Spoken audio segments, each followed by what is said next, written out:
Hello दोस्तों, स्वागत है आप सभी का एक नई क्लास के अंदर। आज हम करने वाले हैं दिशा किताब का जो सॉल्यूशन चल रहा था उसकी तीसरी क्लास है आज। और तीसरी क्लास के अंदर चैप्टर नंबर तीसरा है जनपद एवं प्राचीन नाम। ठीक है ना। तो चलो शुरू करते हैं। और इससे पहले दो क्लास आ चुकी है, अगर आपने वो नहीं देखी है तो वो जाके ज़रूर देखें, चैप्टर नंबर 1 और चैप्टर नंबर 2। तो चलो शुरू करते हैं। चैप्टर नंबर 3 जनपद एवं प्राचीन नाम। पहला क्वेश्चन देखो इसका। प्राचीन राजस्थान में मालवों की शक्ति का केंद्र किसके आसपास केंद्रित था? यानी कि जो प्राचीन राजस्थान में जो मालव थे वो कहाँ पर केंद्रित थे या कौन से क्षेत्र में ज़्यादा मालव जनसंख्या थी? तो वो अपने आ जाएगा जयपुर के आसपास सर्वाधिक मालव रहते थे। ठीक है ना। इसकी व्याख्या देखो भाई क्या दे रखी है। राजस्थान में जनपद युग ईसा पूर्व 300 से ईसा पूर्व 200 तक रहा है। यूनानी आक्रमण के समय पंजाब की मालव जाति ने जयपुर के निकट बागरछल एवं सिवी ने नगरी यानी कि चित्तौड़गढ़ को अपना केंद्र बनाया था। जब सिकंदर ने भारत पर आक्रमण किया तो मालव भाग कर के नगर एंड टोंक आ गए थे और मालवों ने इस क्षेत्र में मालव नगर बसाया और अब करकोट नगर के नाम से जाना जाता है, जो उनियारा तहसील में स्थित है। करकोट नगर को मालवों ने अपनी राजधानी बनाया था भाई। ठीक है ना। तो सबसे पहले मालव कहाँ आए थे? तो जयपुर आए थे और कुछ मालव है वो चित्तौड़गढ़ गए थे। फिर सिकंदर ने आक्रमण किया तो वो टोंक चले गए और उस टोंक के अंदर उन्होंने एक मालव नगर नामक बसाया था, जिसे वर्तमान में कारकोट नगर के नाम से भी जाना जाता है भाई। ठीक है ना। नेक्स्ट क्वेश्चन देखो इसका। मत्स्य का सर्वप्रथम उल्लेख आता है। मत्स्य का सर्वप्रथम उल्लेख कहाँ आता है? तो अपने आ जाएगा ऋग्वेद के अंदर मत्स्य का सबसे पहले उल्लेख आता है। व्याख्या देखो भाई इसकी। ऋग्वेद में सर्वप्रथम मत्स्य जनपद का उल्लेख आर्यों के मुख्य समूह के रूप में किया गया। राजस्थान में मत्स्य जनपद का विस्तार आधुनिक जयपुर, कोटपुतली, बेरोड, अलवर, खैरथल, तिजारा और करौली, भरतपुर, डीग जिलों में हुआ था। मत्स्यों की प्राचीन राजधानी उपालव्य कही जाती है, यानी कि प्राचीन जो राजधानी है मत्स्यों की वो उपालव्य कहलाती है भाई। ठीक है ना। इसकी राजधानी विराटनगर थी, जिसे वर्तमान में बैराट नाम से भी जाना जाता है। इस स्थान का वर्णन चीनी यात्री वांग चुआंग ने किया था। ठीक है ना। बैराट का या विराटनगर का वर्णन है वो किसने किया? तो चीनी यात्री था जिसका नाम था वांग चुआंग, उसने किया था। नेक्स्ट क्वेश्चन देखो भाई। निम्नलिखित में से कौन सा एक महाजनपद राजस्थान में स्थित था? तो इसमें मत्स्य जनपद जो है वो राजस्थान में स्थित था, बाकी सभी है वो बाहर के जनपद है। नेक्स्ट क्वेश्चन देखो इसका। मत्स्य जनपद की राजधानी थी। तो मत्स्य जनपद की राजधानी थी बैराट या विराटनगर। ठीक है ना। प्राचीन भारत में विराटनगर है वो किस जनपद की राजधानी थी? तो वो अपने आ जाएगा मत्स्य जनपद। ठीक है ना। ऑप्शन नंबर 1 सही हो जाएगा कि मत्स्य जनपद की राजधानी थी विराटनगर। नेक्स्ट क्वेश्चन देखो भाई। देखो नेक्स्ट क्वेश्चन इसका। प्राचीन नाम के असुमेलित जोड़े को छांटिए। तो प्राचीन नाम दे रखे हैं और सामने वर्तमान नाम दे रखा है और कौन सा जोड़ा असुमेलित है वो बताना था इसमें। तो पहला ही ऑप्शन दे रखा है गंगानगर योद्धई क्षेत्र। बिल्कुल गंगानगर वाले क्षेत्र को क्या कहते हैं?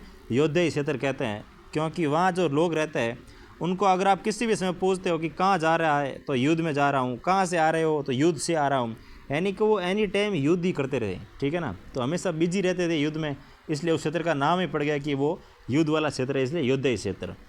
और जालौर का नाम था स्वर्णगिरी और उदयपुर का नाम था सिवी, लेकिन भरतपुर का जो नाम है वो विराट नहीं था भाई। वो जयपुर साइड का जो नाम उसको विराट कह सकते हैं, लेकिन भरतपुर है वो विराट नहीं था। ठीक है ना। नेक्स्ट देखो। सूरसेन जनपद की राजधानी थी। तो सूरसेन जनपद की राजधानी थी मथुरा। इसकी व्याख्या देखो भाई। आधुनिक ब्रज क्षेत्र में ये महाजनपद स्थित था, यानी कि आधुनिक जो ब्रज क्षेत्र है वहाँ पर यह महाजनपद स्थित था। इसकी राजधानी मथुरा थी। प्राचीन यूनानी लेखक इस राज्य को सूरसेनई तथा राजधानी को मेथेरा कहते हैं। महाभारत के अनुसार यहाँ यदु यानी कि यादव वंश का शासन था। भरतपुर, धौलपुर, डीग और करौली। भरतपुर, धौलपुर, डीग और करौली में किस वंश का शासक था भाई? तो यादव वंश के शासन थे। ठीक है। जिले के अधिकांश भाग सूरसेन जनपद के अंतर्गत आते थे। अलवर जिले का पूर्वी भाग भी सूरसेन के अंतर्गत आता था। वसुदेव के पुत्र श्री कृष्ण का संबंध इसी जनपद से कहा जाता है। यानी कि भगवान श्री कृष्ण जी का जन्म जो संबंध है वो भी अपने यहीं से, इसी वंश से संबंधित है, यदुवंश, और इसी ब्रज क्षेत्र से ही संबंधित है वो। तो इसका नेक्स्ट क्वेश्चन देखो भाई, सूरसेन जनपद में सम्मिलित भूभाग था। तो सूरसेन जो जनपद है उसमें कौन कौन सा भाग शामिल था? तो वो अपने आ जाएगा भरतपुर, धौलपुर और करौली वाला जो क्षेत्र है वो सूरसेन जनपद में शामिल था। नेक्स्ट क्वेश्चन देखो इसका, सीवी जनपद का उल्लेख का सर्वप्रथम स्रोत है। यानी कि सीवी जनपद के बारे में सर्वप्रथम जानकारी कौन सा स्रोत देता है? तो वो अपने आ जाएंगे सिक्के। यानी कि सिक्कों से पता चलता है कि वहाँ पे सीवी जनपद वगैरह के स्रोत के बारे में, उल्लेख के बारे में पता चलता है भाई। इसकी व्याख्या देखो, सीवी जाति का सर्वप्रथम उल्लेख ऋग्वेद में प्राप्त होता है। चित्तौड़गढ़ के पास स्थित नगरी इस जनपद की राजधानी थी। मेवाड़ के अनेक स्थानों से शिवियों के सिक्के भी प्राप्त हुए हैं। मंदसौर के पास 5 गुहा लेख प्राप्त हुए हैं। सीवी जनपद का प्रारंभिक उल्लेख सिक्कों पर किया गया है। इसके प्रारंभिक स्रोत सिक्के ही हैं भाई, ठीक है ना।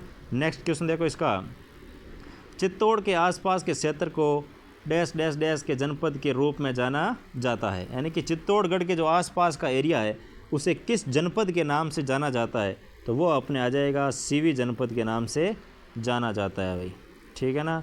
नेक्स्ट क्वेश्चन देखो भाई इसका, हाँ भाई नेक्स्ट क्वेश्चन देखो इसका, उदयपुर का पुरातन नाम था। यानी कि जो उदयपुर था इसका पुराना नाम क्या था? तो वो अपने आ जाएगा सीवी नाम था इसका, ठीक है ना। उदयपुर को प्राचीन समय में सीवी जनपद के नाम से भी जानते थे। इसकी व्याख्या देखो, सीवी जनपद में जो भूभाग आता था उसमें उदयपुर, सलूम्बर, चित्तौड़ क्षेत्र शामिल थे, कि राजधानी मंजमिका या फिर मध्यमिका के नाम से भी जानते हैं, जिसके अवशेष चित्तौड़गढ़ के पास नगरी नामक गांव में मिलते हैं। यह क्षेत्र मेव जाति के अधिकार में रहा, अतः मेदपाट यानी कि मेवाड़ और प्रागवाड़ भी कहलाया। इसलिए जो एरिया है वो मेवाड़ और प्रागवाड़ कहलाया भाई, ठीक है ना। नेक्स्ट क्वेश्चन देखो, निम्नलिखित में से कौन सा प्राचीन स्थल सीवी जनपद से संबंधित है? तो इसमें आपका आ जाएगा जो नगरी है वो है वो सीवी जनपद से संबंधित रहने वाला है। नेक्स्ट क्वेश्चन देखो इसका, निम्नलिखित में से कौन सी राजस्थान के सीवी जनपद की राजधानी थी? तो निम्नलिखित में से कौन सी राजस्थान के सीवी जनपद की राजधानी थी? तो वो आ जाएगा मध्यमिका जो है वो सीवी जनपद की राजधानी थी। नेक्स्ट क्वेश्चन देखो, प्राचीन नगर जो महाभारत और महाभाष्य दोनों में उल्लेखित है वो कौन सा है? तो वो आ जाएगा मध्यमिका। यानी कि मध्यमिका का उल्लेख महाभारत में भी मिलता है और महाभाष्य में भी इसका उल्लेख मिलता है। तो मध्यमिका या इसको नगरी के नाम से भी जानते हैं। व्याख्या देखो इस क्वेश्चन की, यूनानी राजा मिनेंडर ने 150 ईस्वी पूर्व मध्यमिका या नगरी चित्तौड़गढ़ को अपने अधिकार में कर अपने राज्य की स्थापना की थी। किसने की? तो यूनानी राजा मिनेंडर ने 150 ईस्वी पूर्व स्थापना की थी। इस संदर्भ में गार्गी संहिता और पतंजलि के महाभाष्य तथा महाभारत में भी चर्चा मिलती है, ठीक है ना। नेक्स्ट क्वेश्चन देखो इसका,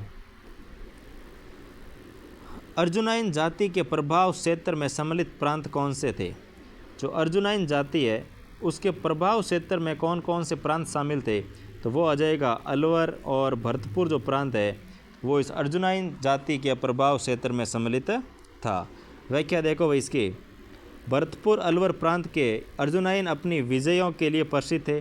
अर्जुनाइनों ने मालवों के साथ मिलकर विदेशी क्षत्रपों को परास्त किया था। इनके विदेशी जो आक्रमण करता थे उनको परास्त करने का काम भी अर्जुनाइन जाति ने बखूबी निभाया था भाई, ठीक है ना। तो कौन कौन सा एरिया? तो अलवर है, भरतपुर है और उस साइड वाला एरिया जो प्रांत आता है अलवर भरतपुर प्रांत, उसके अंदर अर्जुनाइन जाति रहती थी भाई।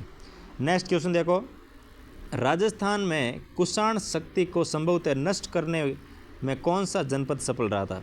यानी कि जो कुषाण वंश थे उसको नष्ट करने का श्रेय किसको जाता है? तो वो आ जाएगा योधेय। यानी कि हनुमानगढ़ और गंगानगर में जो शासक थे उन्होंने कुषाण वंश का सफाया कर दिया था भाई, ठीक है ना। नेक्स्ट क्वेश्चन देखो इसका और इसकी व्याख्या देख लो एक बार। योधेय जनपद राजस्थान के उत्तरी नगर या उत्तरी भाग, गंगानगर, अनूपगढ़, हनुमानगढ़, बीकानेर का कुछ भाग जो योधेय बलशाली गणतंत्रीय कबीले का विस्तार था। यानी कि यहाँ पे योधेय और बलशाली कबीले रहते थे और योद्धेय उत्तरी राजस्थान की कुषाण शक्ति को नष्ट करने में सफल हुए थे। योद्धेय गुप्त साम्राज्य के अधीन हो गए थे और बृहद संहिता नामक ग्रंथ में इनके पतन की चर्चा भी मिलती है भाई, ठीक है ना, कि इनका पतन कैसे हुआ धीरे धीरे, उसके बारे में जानकारी बृहद संहिता के अंदर मिलती है। नेक्स्ट क्वेश्चन देखो भाई, राजस्थान में किस भाग में योद्धेय नामक गणतंत्रीय कबीले का शासन रहा? तो योद्धेय नामक गणतंत्रीय शासन का जो कबीले का शासन रहा है वो अपने उत्तरी भाग के अंदर रहा है, यानी कि हनुमानगढ़, गंगानगर, बीकानेर, अनूपगढ़, ये वाला जो एरिया है इसमें योद्धेय नामक गणतंत्रीय कबीले का शासन था। नेक्स्ट क्वेश्चन देखो, राजस्थान के निम्नलिखित क्षेत्रों में से किसे प्राचीन काल में योद्धेय प्रदेश कहा जाता था? तो निम्नलिखित में से कौन से क्षेत्र को योद्धेय प्रदेश कहा जाता था? तो वो अपने आ जाएगा गंगानगर को योद्धेय प्रदेश कहते थे भाई। नेक्स्ट क्वेश्चन देखो, राजस्थान में निम्न में से किस गणतांत्रिक जनजाति के सर्वाधिक सिक्के प्राप्त हुए? तो वो अपने आ जाएगा मालव जाति के, यानी कि मालव जाति के जो कबीले थे इनके सिक्के सर्वाधिक प्राप्त हुए। इसका मतलब ये है कि ये थोड़ी वो कहते हैं ना विकसित कबीले थे और बहुत ही शक्तिशाली कबीले थे, इसलिए इनके एरिया में इनका जो राज्य था वो बहुत ही बड़ा था भाई, ठीक है ना, इसलिए सर्वाधिक सिक्के मिले हैं वो मालव जनजाति के प्राप्त हुए हैं। इसकी व्याख्या देखो, राजस्थान में मालव जनपद के सर्वाधिक सिक्के प्राप्त हुए हैं, परंतु इनके मूल स्थान रावी चिनाब के संगम का क्षेत्र पंजाब से एक भी सिक्का प्राप्त नहीं हुआ है, यानी कि जो इनका मूल स्थान है या फिर इनका उद्गम स्थल जो मानते हैं, जो कि रावी और चिनाब का संगम स्थल मानते हैं, वहाँ पे इनका एक भी सिक्का प्राप्त नहीं हुआ है। इसका मतलब ये भी हो सकता है कि जब ये संगम स्थल से भागकर कहीं दूसरी जगह गए और उसके बाद इन्होंने सिक्के शुरू किए होंगे, इसलिए यहाँ पे तो सिक्कों के अवशेष कैसे मिलेंगे भाई, ठीक है ना। तो मालवों की शक्ति का प्रमुख केंद्र नगर या फिर करकोट नगर जो कि टोंक के अंदर स्थित है, यहाँ इनकी लगभग 6000 ताम्र मुद्राएं प्राप्त हुई है, जो कि रेड नामक स्थान से प्राप्त हुई है, ठीक है ना। इसलिए इसको राजस्थान का टाटा नगर या फिर एशिया का टाटा नगर भी कहते हैं, क्योंकि सर्वाधिक भाई एशिया में सर्वाधिक सिक्के अगर कहीं से प्राप्त हुए हैं ना तो वो रेड टोंक से प्राप्त हुए हैं, ध्यान रखना, पूरी एशिया के अंदर, ठीक है ना। नेक्स्ट क्वेश्चन देखो इसका, प्राचीन काल में बीकानेर को किस नाम से जाना जाता था? जो बीकानेर एरिया है इसे प्राचीन काल में किस नाम से जानते थे? तो वो आ जाएगा जांगल देश। किस नाम से जानते थे भाई? तो जांगल प्रदेश या जांगल देश के नाम से जानते थे। इसकी व्याख्या देखो, बीकानेर की स्थापना राव बीका ने 1465 ईस्वी में की। पहले राती घाटी तथा बाद में ऊन का घर के नाम से प्रसिद्ध बीकानेर रियासत जांगल देश के नाम से भी जानी जाती थी, ठीक है ना। पहले इसको राती घाटी बोलते थे, फिर उसको ऊन का घर नाम से भी जानते थे और धीरे धीरे प्रसिद्ध होते होते फिर इस एरिया को जांगल प्रदेश के नाम से भी जानते थे भाई। तो राव बीका ने कब स्थापना की? 1465 के अंदर स्थापना की थी भाई, ठीक है ना। नेक्स्ट क्वेश्चन देखो भाई, वर्तमान राजस्थान के कौन से क्षेत्र महाभारत काल में जांगल देश के नाम से भी जाने जाते थे? तो कौन से एरिया जो है वो जांगल देश के नाम से भी जाने जाते थे? तो वो आ जाएगा बीकानेर और थोड़ा सा जोधपुर का जो एरिया पड़ता है बीकानेर साइड में, उसको भी जांगल देश के नाम से भी जानते थे। नेक्स्ट क्वेश्चन देखो भाई, नेक्स्ट क्वेश्चन आपको दे रखा है, इसकी पहले व्याख्या देख लो। जांगल देश, तो जांगल देश यानी कि बीकानेर है, नागौर है, फड़ौदी है, ये सारी एरिया आता है। इसकी जो राजधानी है वो छतरपुर, जो कि नागौर के नाम से भी जानते हैं अभी। तो छतरपुर राजस्थान का धातु नगर थी, जिसका साम्य वर्तमान नागौर से प्रतीत होता है, यानी कि जो वर्तमान जो नागौर का एरिया है वो पहले जांगल देश की राजधानी छतरपुर के नाम से भी जानी जाती थी भाई। नेक्स्ट क्वेश्चन देखो, छतरपुर किस जिले का प्राचीन नाम है? तो वो आ जाएगा अपने नागौर का प्राचीन नाम क्या था? छतरपुर नाम था भाई। नेक्स्ट क्वेश्चन देखो भाई इसका, ढूंढाड़ किसका प्राचीन नाम था? तो ढूंढाड़ जो एरिया है वो प्राचीन नाम किस नगर का नाम था? तो वो आ जाएगा जयपुर, यानी कि जयपुर का जो प्राचीन नाम था ढूंढाड़ था, इसीलिए जयपुर साइड जो बोली जाती है जो क्षेत्रीय भाषा है उसे ढूंढाड़ी के नाम से जानते हैं, क्योंकि पहले ये एरिया ही कहलाता था ढूंढाड़, तो वहाँ बोली जाने वाली भाषा ढूंढाड़ी, ठीक है ना। तो इसकी व्याख्या देखो भाई, ढूंढाड़ी जयपुर, सवाई माधोपुर, दौसा, उत्तरी टोंक क्षेत्र इसमें शामिल था। 1727 ईस्वी तक आमेर व 1727 ईस्वी से जयपुर इसकी राजधानी रही है।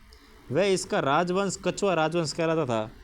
और 1817 में लॉर्ड हेस्टिंग ने जयपुर से टोंक तक का क्षेत्र लेकर अमीर खां पठान की नवाबी यहाँ स्थापित कर दी थी। यानी कि 1817 के अंदर लॉर्ड हेस्टिंग ने जयपुर से लेकर टोंक तक का जो एरिया है ना, वहाँ पे अमीर खां पठान को वो नवाबी दे दी और सौंप दिया कि ये राज्य आज से तेरा हुआ। ठीक है ना।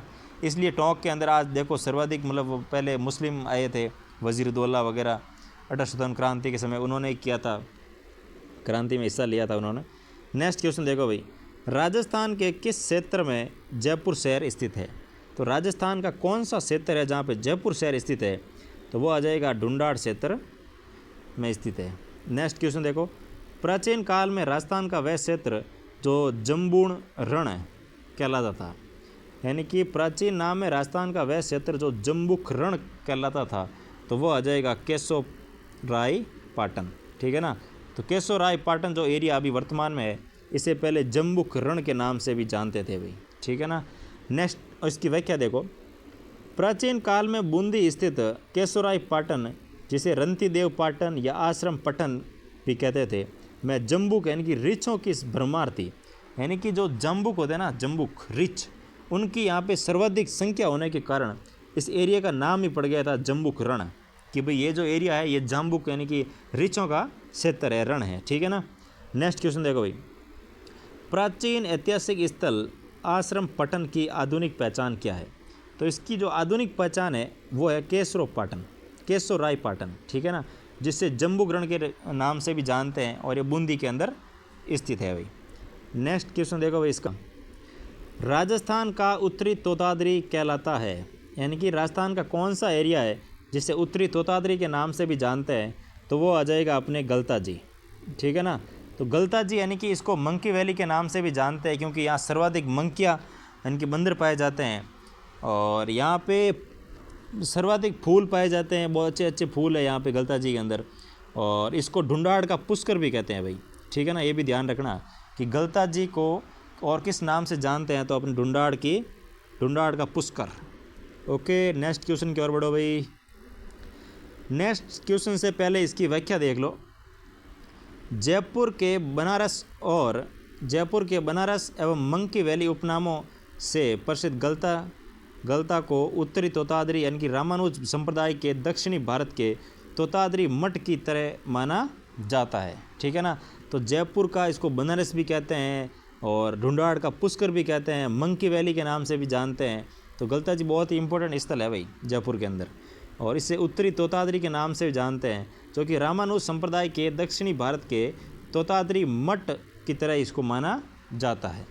ठीक है। नेक्स्ट क्वेश्चन देखो, इसका बरसावाड़ा प्राचीन नाम से जाना जाने वाला भौगोलिक क्षेत्र वर्तमान में किस जिले का भाग है?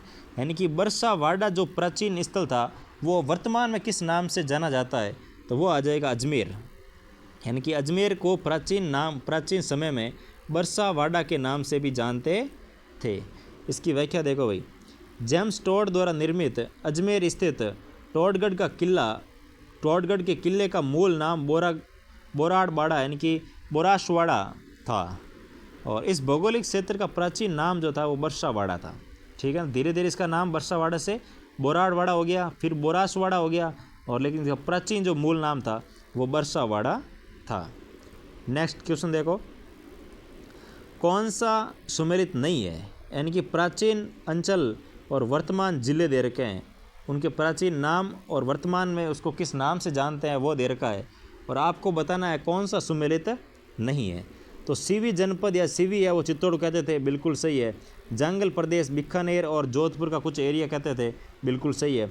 और सपाद लक्ष्य सिक्कर और झुंझुनू ये गलत है भाई। सपाद लक्ष्य है वो अपने यहाँ सांबर वाला जो एरिया आता है ना, ये वाला था, यानी कि जोधपुर बीकानेर और नागौर जो एरिया है इसे सपाद लक्ष्य या फिर सवा लग कहते थे। अर्बुद बिल्कुल सही है, सिरोही कहते थे, आबू पर्वत के कारण सिरोही को अर्बुद के नाम से भी जानते थे। तो कौन सा सुमेलित नहीं है? तो 3 नंबर है वो सुमेलित नहीं है भाई। सपाद लक्ष्य है वो सिक्कर और झुंझुनू नहीं है। सपाद लक्ष्य या सवा लक्ष्य जो है वो जोधपुर बीकानेर और नागौर रहने वाला है। नेक्स्ट क्वेश्चन देखो, इसका शरणवाई नगर किस नगर का ऐतिहासिक नाम है? शरणवाई जो नगर है ये किस नगर का ऐतिहासिक नाम है, तो इसमें आपके आ जाएगा सिरोही का जो प्राचीन नाम था या ऐतिहासिक नाम था, इसे शरणवाई नगर के नाम से भी जानते थे। तो शरणवाई नगर आए तो समझ आना सिरोही के बारे में ये प्रयुक्त हुआ है। इसकी व्याख्या देखो भाई, कर्नल टॉड के अनुसार सिरोही का जो मूल नाम है वो शिवपुरी था और प्राचीन काल में अबू व सिरोही के क्षेत्र को अर्बुद प्रदेश के नाम से भी जाना जाता था। तो एक नाम कर्नल जेम्स टॉड के अनुसार तो हो गया शिवपुरी, और बाकी ऐसे ग्रंथों के अनुसार और शिलालेखों के अनुसार आबू और सिरोही के क्षेत्र को अर्बुद प्रदेश के नाम से भी जानते थे तथा गुर्जर मरु क्षेत्र का ये भाग था। देवड़ा राजा रायमल के पुत्र शिवभान ने सरवणा पहाड़ियों पर इस दुर्ग स्थापित कर 1405 ईस्वी में शिवपुरी यानी कि शरणवाई नगर नामक नगर बसाया था। शिवपुरी या फिर इसको शरणवाई नगर के नाम से भी जानते हैं, क्योंकि ये जो इन्होंने दुर्ग की स्थापना की थी रायमल के पुत्र शिवभान ने, वो शरणवा पहाड़ों पर की थी, इसलिए इसको शरणवाही नगरी भी कहते हैं भाई। नेक्स्ट क्वेश्चन देखो इसका, कौन सा युग्म सही नहीं है, यानी कौन सा जो युग्म है वो सही नहीं है, यानी कौन सा सुमेलित नहीं है, तो इसमें हो जाएगा देखो अर्बुद देश। तो अर्बुद देश भी जालोर को नहीं कहते हैं, अर्बुद देश अपने सिरोही को कहते हैं, ठीक है ना। बाकी सीवी चित्तौड़गढ़, जंगल देश बीकानेर, मत्स्य देश अलवर और भरतपुर, लेकिन अर्बुद देश जो है वो जालोर को नहीं कहते हैं, ये गलत हो जाएगा, ऑप्शन नंबर 4। नेक्स्ट क्वेश्चन देखो, कौन सा युग्म प्राचीन अंचल और आधुनिक जिला सुमेलित नहीं है, तो इसमें आपके आ जाएगा वागड़। तो वागड़ है वो सिक्कर और झुंझुनू एरिया नहीं कहलाता था, इसको बांगड़ कहते हैं, और वागड़ आता है डूंगरपुर और प्रतापगढ़ का जो एरिया आता है वो इसमें आता है। लेकिन देखो अर्बुद देश सिरोही, सीवी चित्तौड़गढ़ उदयपुर, सपादलक्स अजमेर और नागौर, और वागड़ कौन सा है, तो वागड़ आ जाएगा डूंगरपुर प्रतापगढ़, और सिक्कर झुंझुनू आ जाएगा बांगड़, ठीक है ना।